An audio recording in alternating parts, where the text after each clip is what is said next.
Hello.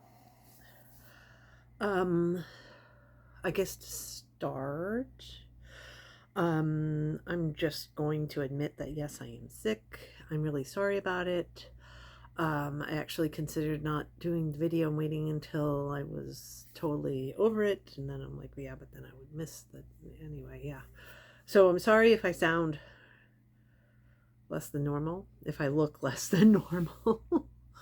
um, but it also wouldn't be me if I didn't have like 6, 1,200 disclaimers before I start making video. Um, which I'm actually going to nip in the bud because I got a feeling I'm going to lose my voice. Again, sorry. um, so what I want to talk about is this really amorphous, humongous concept, which is what does it feel like when you are interacting with people when you have avoidant personality disorder? Um, Now, first of all, I want to make sure that there is definitely a difference between avoidant personality disorder and avoidant attachment. Because, like, for myself, I think that when it comes down to it, I think that I actually have an anxious attachment, not an avoidant attachment. And I had somebody, I said that once before, somebody like lost their shit, actually like flipped out on me saying, nope, that's not true, blah, blah, blah. This is how it is. I'm like, okay, well, if you have avoidant attachment, what that means is as soon as you get close to somebody, then you push them away. Okay, yeah, to a degree that sort of happens, it can happen. In my case, is definitely not primary. Primarily, what I do is obsess over what, where are they in relation to me right now? Like, are they, um, you know, uh, I mean, it's so crazy to sit there and think, oh, this person is thinking of me all the time. Oh, and I don't have my microphone on either. Sorry. Somebody complained that it was hard to hear me. I'm sorry. There we go. Another disclaimer. Um. Anyway, also cats running around. Another disclaimer. Um. But yeah, that's what I do is I sit there and I'm like, have they, like, are they in the process of ghosting? Have they come to their senses? Have they figured out enough about me to know that they really don't want to be a part of my life anymore? That is absolute classic avoidant attachment, not avoidant, anxious attachment, where you're questioning like the realness of it. Is it real for you? Is it real for them? When are people going to come to their senses about it? And so then, yes, the stress of, oh, this person is going to leave me might cause you to push somebody away.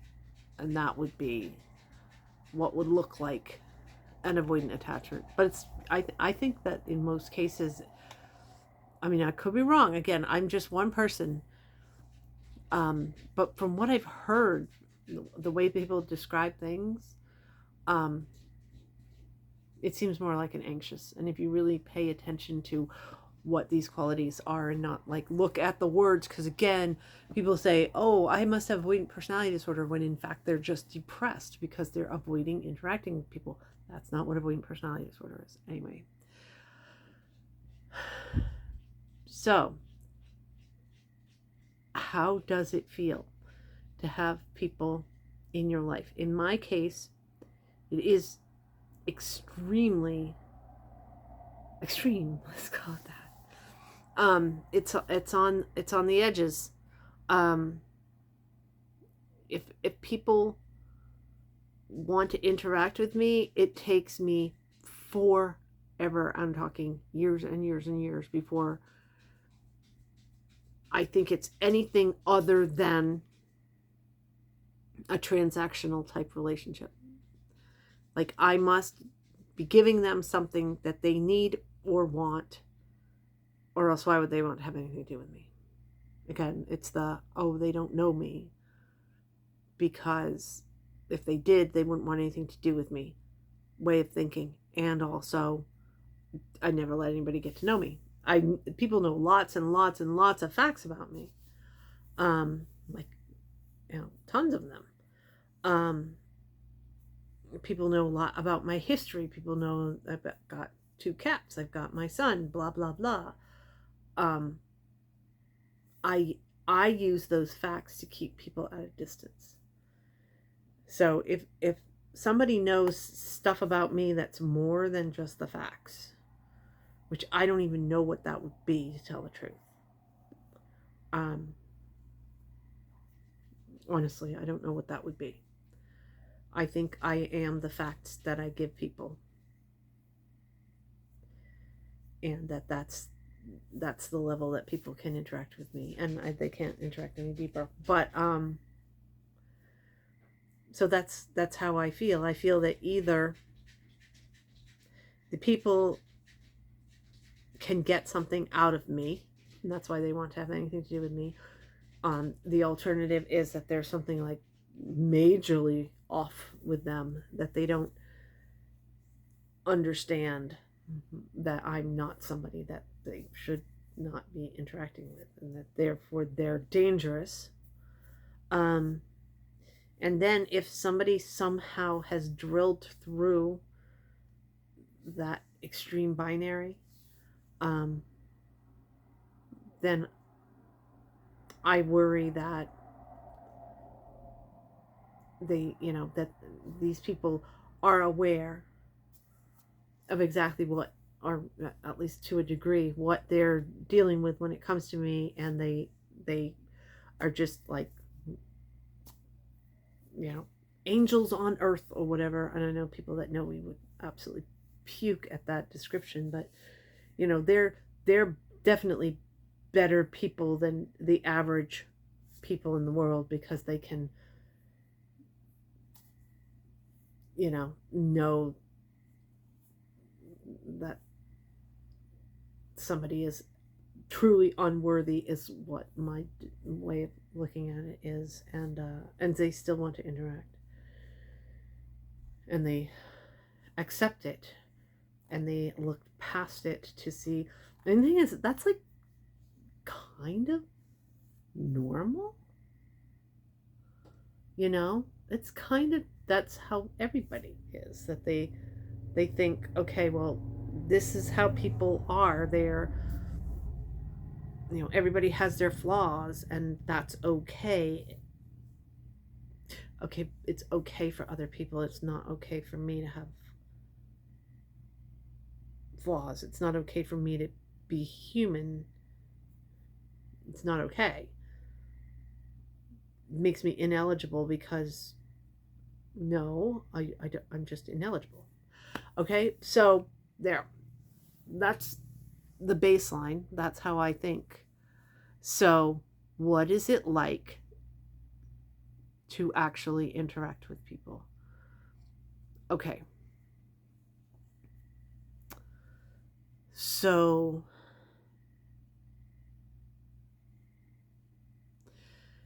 first of all, it's very stressful. People want to interact with me. It really is. Don't, anybody who knows me that's seeing this, don't take it personally, but the same exact thing. It is stressful.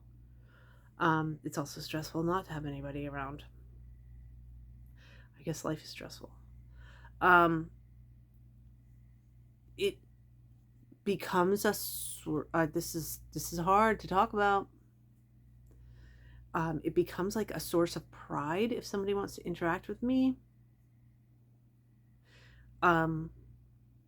Even though, again, you can't 100% trust it, and how that, my brain can't really accept that. And so what I do is then I twist and make fun of it. Like, this time of year, always, if you've seen these for years, this time of year is pretty crazy for work. And so what I've been saying, I think it's something like 28 out of the last 31 days I've worked. No wonder I'm sick, right? Um, so I keep saying, oh, my boss sees me as her security blanket. Like, it's diminishing my boss. It really is. It's kind of making fun of her. She might actually agree. Who knows? But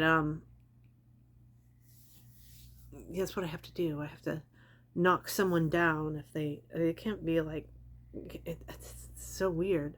But yeah, I have to knock someone down if they want, which again, I feel really bad because if there's anybody who knows me, who sees this video and is going to be like, they take it to heart. I'm not saying it's true. I'm saying this is my defense mechanism. And that's like a early stage, because again, my boss is a very superficial relationship. And there are levels deeper. So that's the first thing is I will assume I'm being mined for use, and also then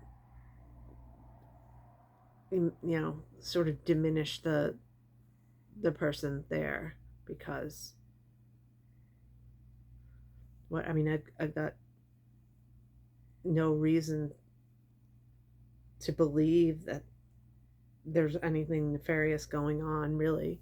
But I have to knock it down, or else I can't handle the stress of, there are standards for me that I have to uphold, like above and beyond just, here's your job, do it, is a bother. Okay, so that's the first level. The next level would be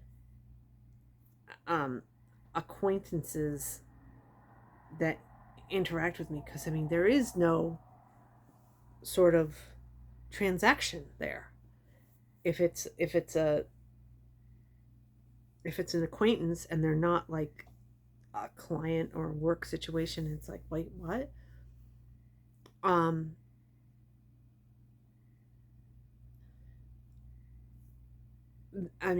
Generally that's when I would have what would be considered like an avoidant reaction, as far as avoidant attachment, how that would trigger.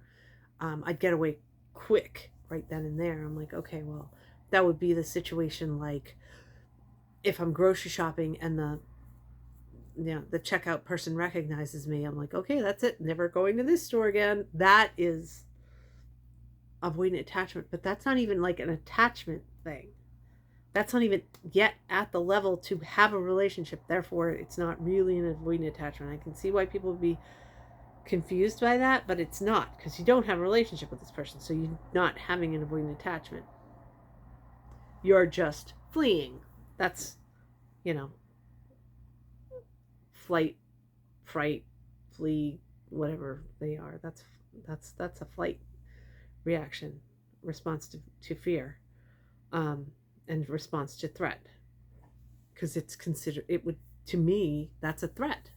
If somebody wants to interact with me, again, and it's not a clear cut, this person is getting something directly from me, like it's a transactional situation, then that person there's something wrong with them. They are a threat. So that's why that type of thing happens. If there is a next level, that would be like, say, we'll call it like a friendship level, like starting a friendship level. I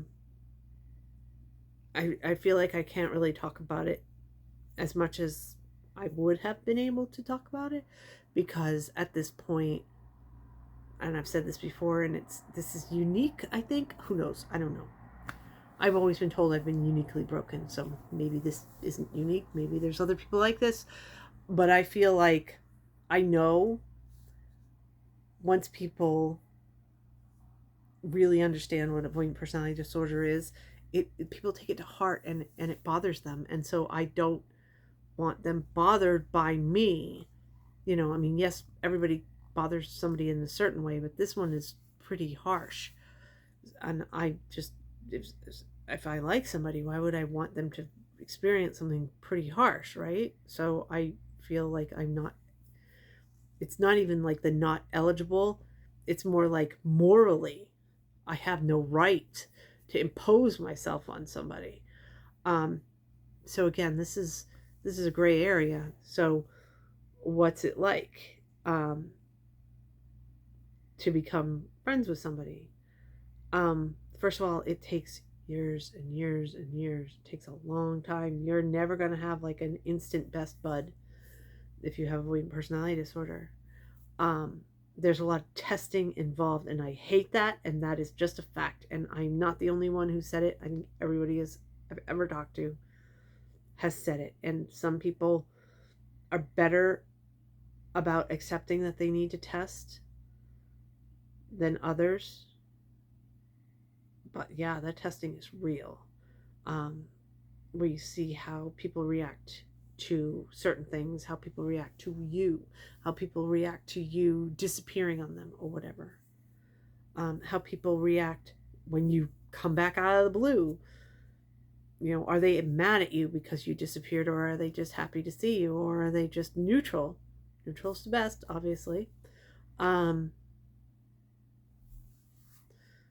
that testing, and see exactly what kind of like emotional manipulation it takes to tick somebody off. I mean, that's horrible, but that's real.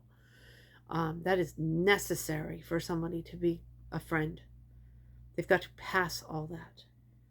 And I'm not saying, hey, if you're trying to be friends or whatever with somebody with avoidant personality disorder, this is what you need to do, because guess what? Everybody has their own tests, and everybody has their own individual tolerances for how people interact with them. So other than, yep, people test, you know what? We're not the only ones. I can't say, hey, this is how you pass the test and become friends with somebody with avoidant personality disorder, because we're all different. Yeah, how do you do the next step would be, I mean, it's bizarre, but it's just boom, you're all in forever.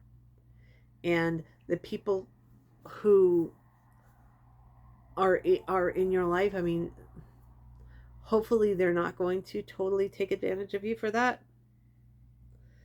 But yeah, I mean, I do have a handful of people, and I mean, I told them point blank, you know what? Might have met you 20 years ago, whatever. At some point, you passed all the tests, you're still there, and it's not that you can do no wrong, but it doesn't matter what wrong you do, I'll still stick by you. That is why people with avoidant personality disorder have the lowest level of divorce, because they tolerate unbelievable amount of crap. I mean, first of all, they've been trained to do that by usually it's family of origin, but whoever it was that triggered their avoidant personality disorder in the first place, they've been trained for that. The people who did this to them are utilizing them. Again, this is why you think it's a transactional thing. Every relationship is transactional. It's not you can just be friends with somebody. What? Well, that's insane. No, they need something to get something from you, and you need to get something from them, and there we go. And that also keeps people at a distance. Like, I hear often, do you ever become friends with people you work with? That would be a no.